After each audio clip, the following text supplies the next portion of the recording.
Hi there, my name is Helen Bayldon. I'm a speech language therapist from Auckland, New Zealand. I'm giving a presentation today on behalf of ATANZ New Zealand. It's the presentation that I gave at the Isaac conference on the Gold Coast in 2018. It is entitled Partner Assisted Scanning, Enable the Unexpected. This is a presentation about partner-assisted scanning that I wish that I had had as a new practitioner. When I started, I don't feel like I knew anything at all about partner-assisted scanning.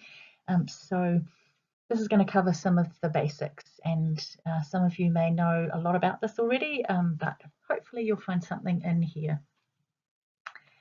So I'm going to talk about partner-assisted scanning as an access method to communication systems or participation in activities for children who have complex physical challenges. I've worked with children with physical challenges who use AAC. I've worked in lots of different special schools in New Zealand.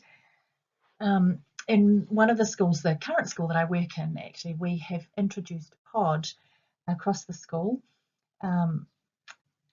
And partner-assisted scanning for most of the children because of the similarity of that school population.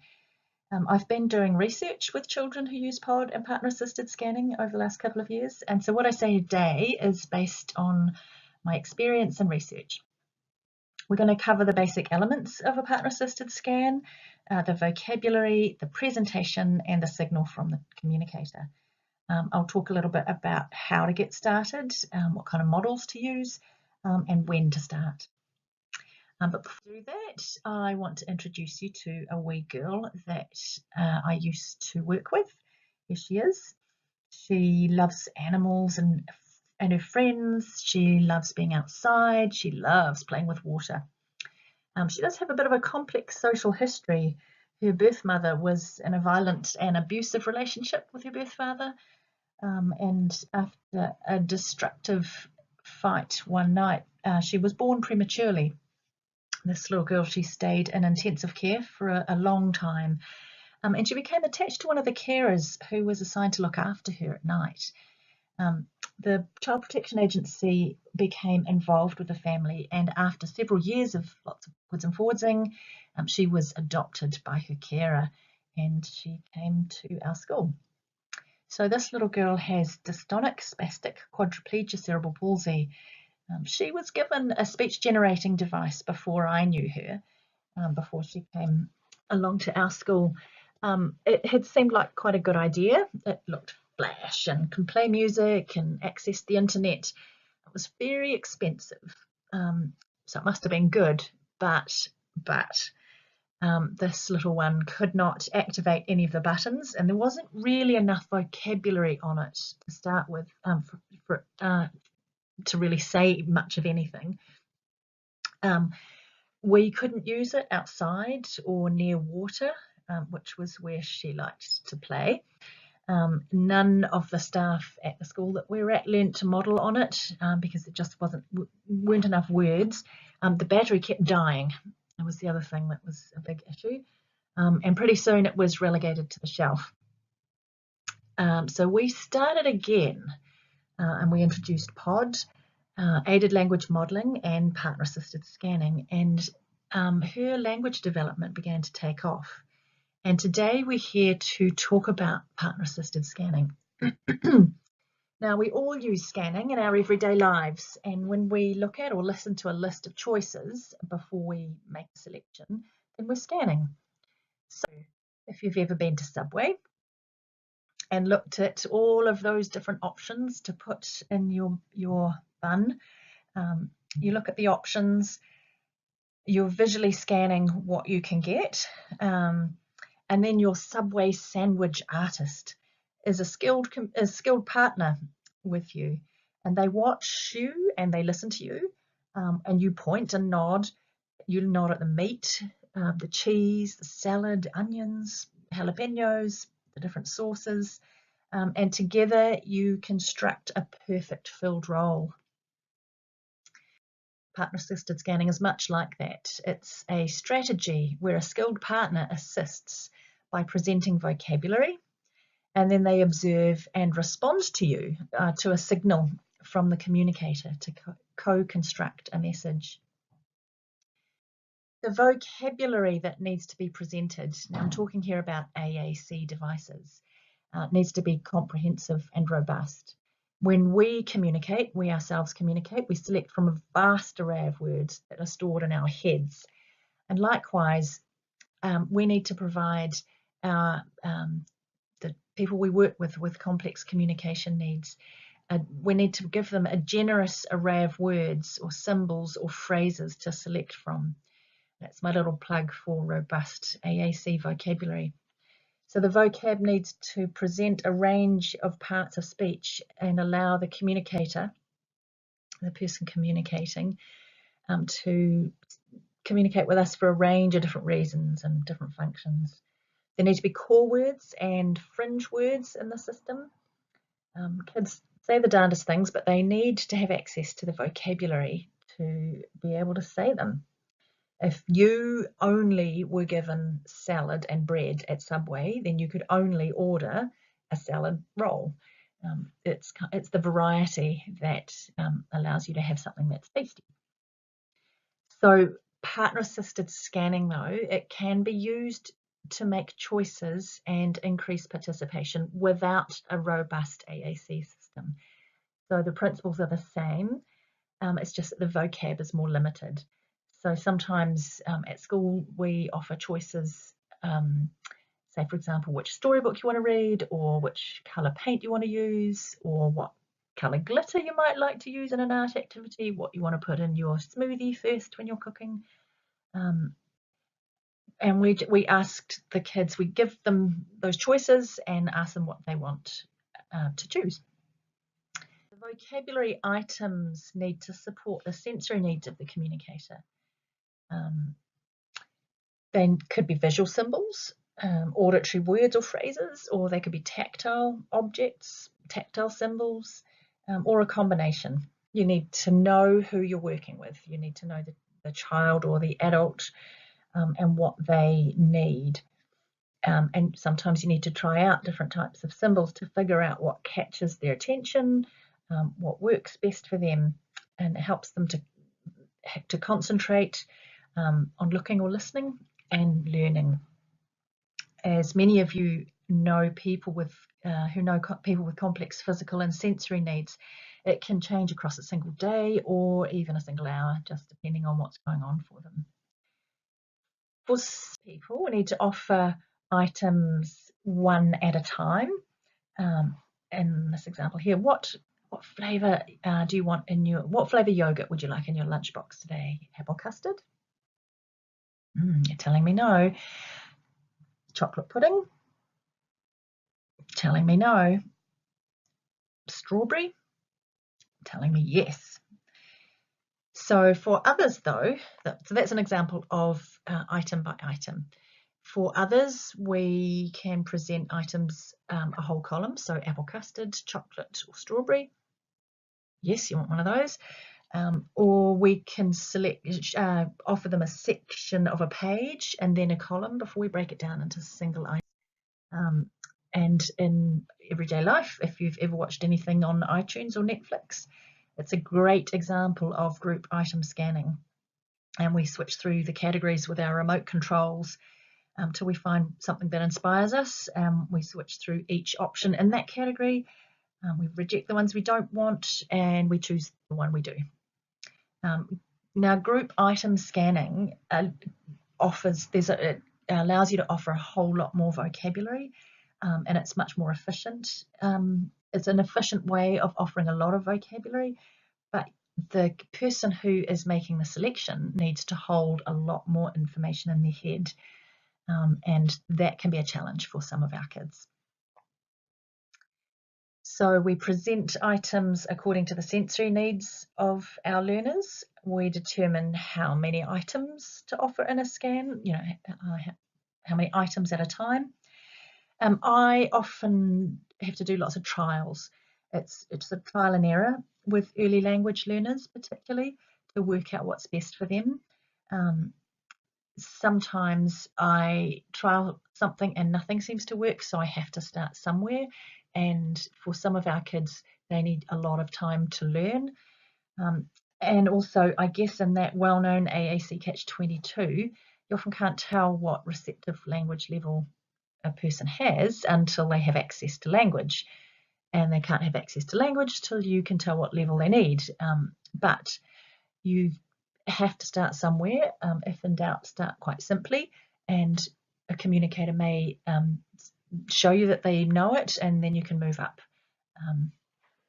So you might start with item by item and then very quickly move up to 2 items or 3 items or 4. So when we are partner assisted scanning, there's a few rules that the partner needs to follow. So that's you, the smart partner. You need to offer the vocabulary in the same order every time you offer it. So in that example before, apple, chocolate, strawberry, and it always has to be apple, chocolate, strawberry when you're offering it that day. If you say apple, chocolate, strawberry, oh, did you want chocolate? Did you want apple? That's too confusing. You need to present the words in the same order each time so the person can learn the pattern and they can predict when the one that they want is coming next.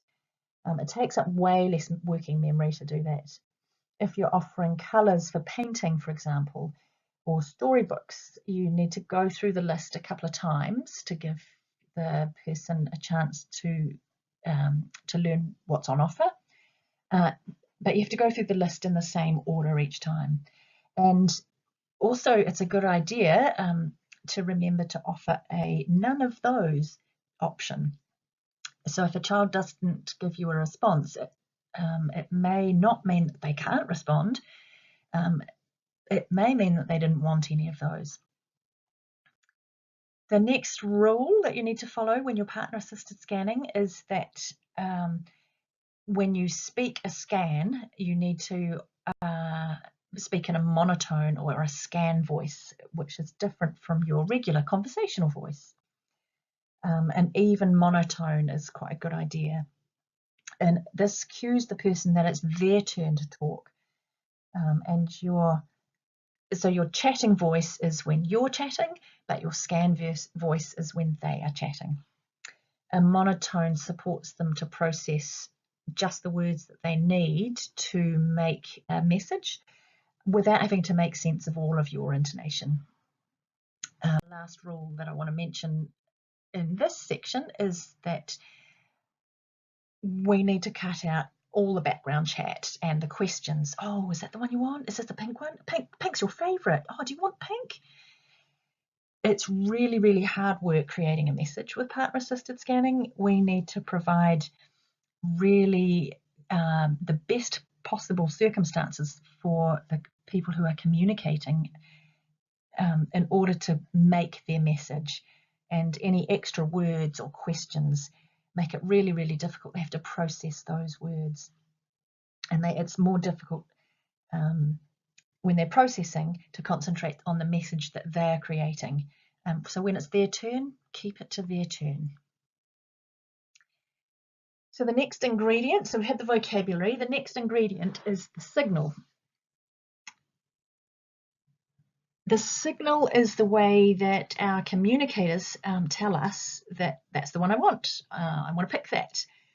The smart partner, that's you, a smart communication partner watches, and you need to listen as well for a signal from the child or the adult that they are accepting or rejecting each item or each group. Typically, it's a yes/no response. That's, yes, I want this, no, I don't. But it can be really tricky with our kids. It takes a long time and lots of repetition for our kids to learn intentional movement. And they may move in really unconventional ways. For some kids, one movement may be all that they have capacity for at this stage, particularly when they're starting out with partner scanning. And partner scanning is actually a really, really good place for them to learn intentional movement as well, because it's meaningful.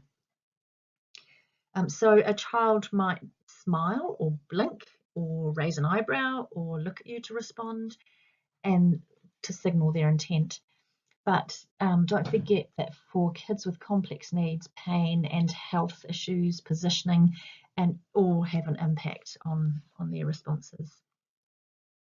So I have a video here of a wee lad who raises his arm to give his signal. It's his signal for yes. Let's have a look at the video. It's pretending to be a pig. Is it? Oops. Oh, whoops. Okay, do you want another word on this page? You do not see. Pat, feed, like here. Pet, dog, cat, bird. Oh, one of those. Pet, dog, cat, bird. Oh, let's pretend to be a bird. Oops. Another word on this page. Oh, you nodded your head and lifted your arm. So you can see the arm raise for yes, and he does nothing for no.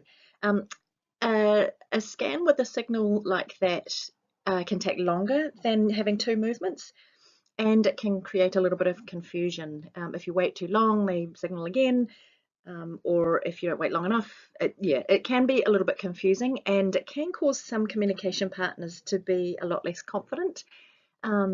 So I guess if you are working with other communication partners, you need to encourage them to be confident and to get to know the child or the adult that they're working with. Yeah.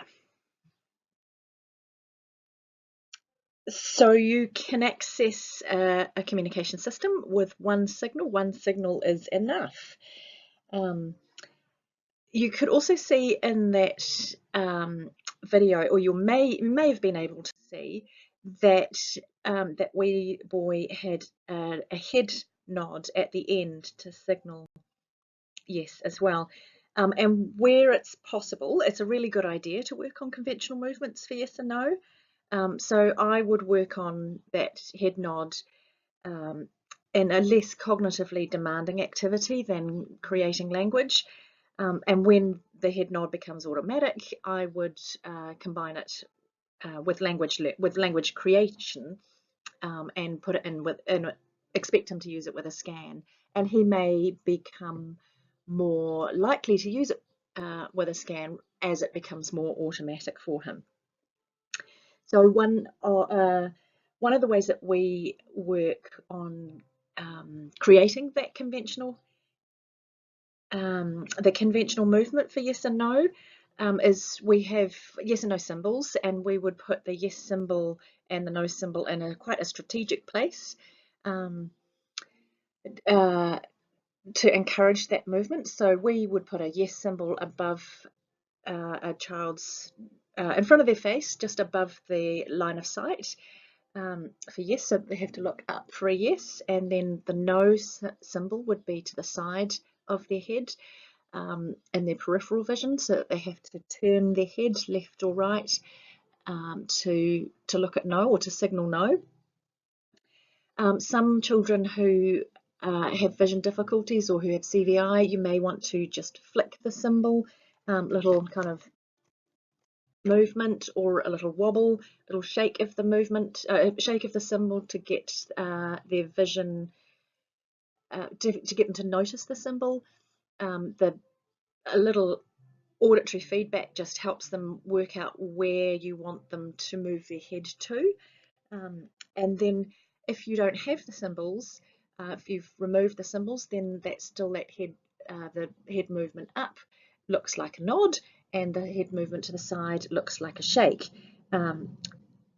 So that's how we do it at our school, sort of shaping those conventional movements. You'll also notice that at the end of that video, I told that wee boy what I saw him doing. Oh, you did a head nod as well as lifting your hand. Verbal referencing, and that helps a lot. So a lot of the kids with complex needs don't know where their bodies are in space or what their bodies are doing. And if we tell them what we see, it can help them learn what their bodies are doing, and what movements they're making, and also when they're actually being still. Sometimes I have children who I think that they think they've made a movement, but it hasn't been clear. Um, so I need to let them know, oh, I don't see you moving. Tell me yes or no, or that's too small. I'm not sure what tell me again. So if you look at We Speak Pod on Facebook, there's a really fabulous video of Mum doing some verbal referencing with Saya. And it's absolutely, yeah, have a look at that video. It's really, really good. Once again, we need to be very quiet and listen while the kids have their turn. We often get phased. We're the ones that get phased by how long it takes for kids to take their turns, but they're working and thinking and using energy and working hard to move their bodies and make their message, and they need us to shut up and let them do it. That expectant pause, that inviting a turn, is really, really important for our kids. If you're a professional working with children or adults, you may not feel like you're paid to listen while they create a message, but you actually are. It's really, really important. It gets easier with practice, but it is important to make that happen. So I want to give you a little demonstration of how hard it is for some of our kids, or for somebody with a complex body, to access communication. So draw a circle in the air with one hand. Keep it going. That represents the movement, the work of moving intentionally.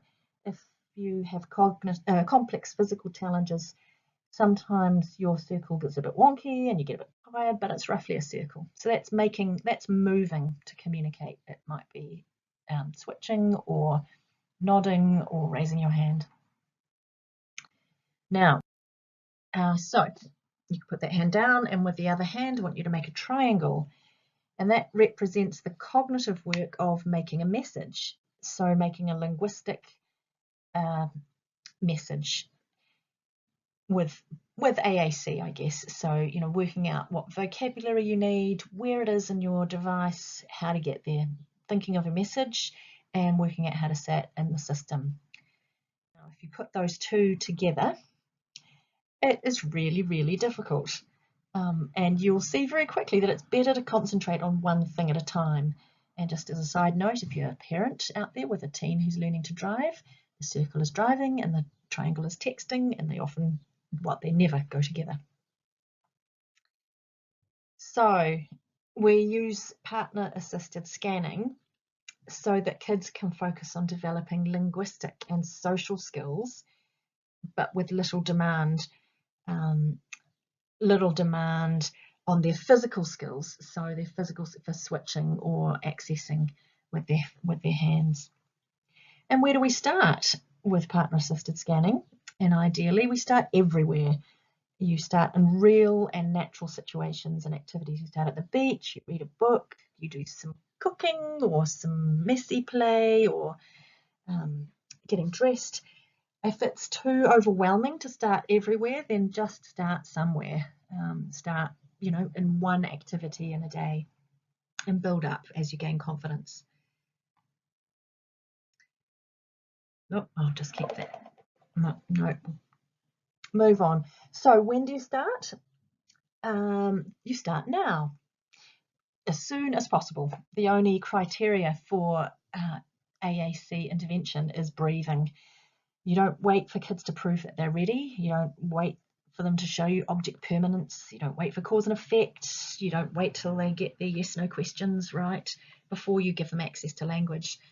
That's quite an outdated model now, that criterion-based model. It's much more of the participation model now. So we get stuck in from the start. And lots of research are showing that having access to language helps people develop cognitive skills, like the ones that I just mentioned. But how do we start? So you give kids access to a robust AAC vocabulary. This is when we're teaching them language. In my case, mostly this has involved POD. It's well set up for partner-assisted scanning. But you give them access to a robust vocabulary and you create an environment with lots of modelling. But there are different types of models. So most people will be familiar with direct modelling, pointing to symbols as you say them, and that allows us to provide lots and lots of different aided language input.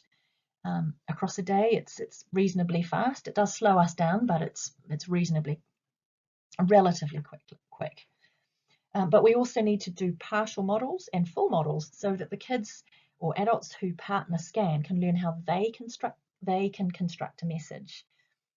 In a full model, you present every group and every item along the pathway, and you say every response needed to construct a message. It's often easier to model this with another person, but it's not impossible to do by yourself. So if I wanted to do a full model from this aided language display for the word more, I would say I want, go, uh-oh, oh no, no. Video, stop, wait, different one, no. More, all done, see, yes. More, yes. More, I want more videos. So partial models are a combination of a direct and a full model. I might do a direct model from the start of the system till I get to this page, and then I would do that full model on the page.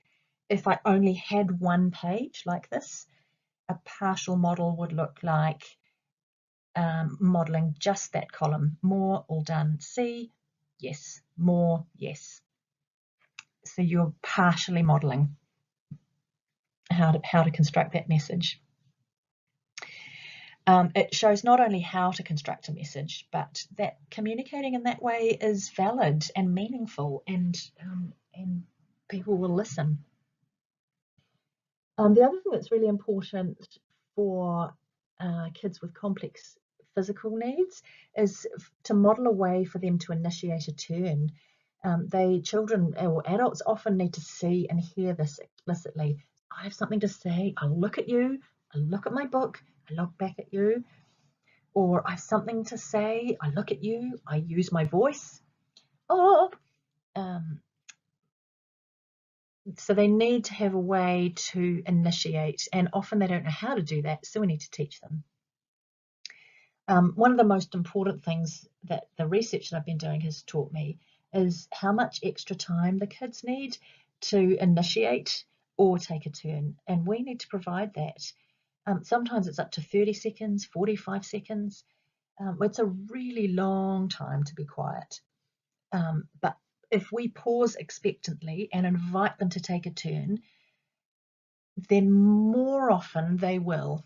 They might not every time, but it's our best strategy for hearing their voice. And that's when the unexpected happens.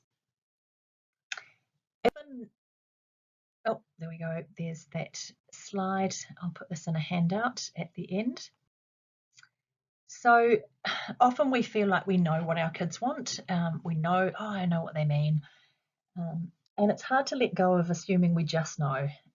It comes from a place of loving care and intuition, and sometimes just practical time constraints mean that we don't have time to scan.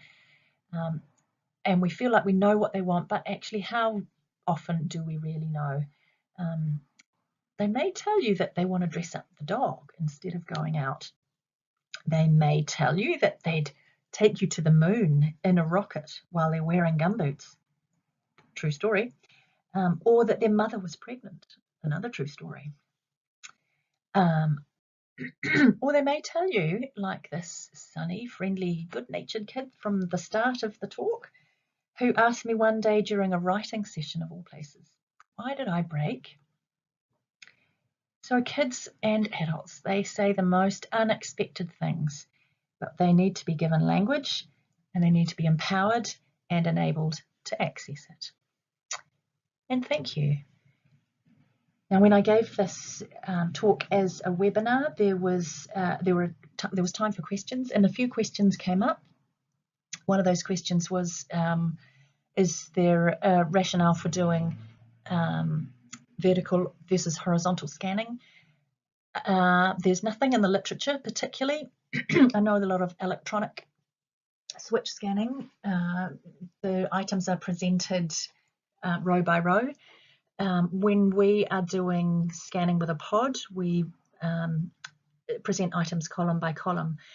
And I have looked up, I've tried to find any information on why this may be. There's not much out there to suggest either way, except that when you are picking a word from a list, when you're out at the shops and you're looking down your shopping list to figure out if you've got everything, you look down a list. You don't tend to look across.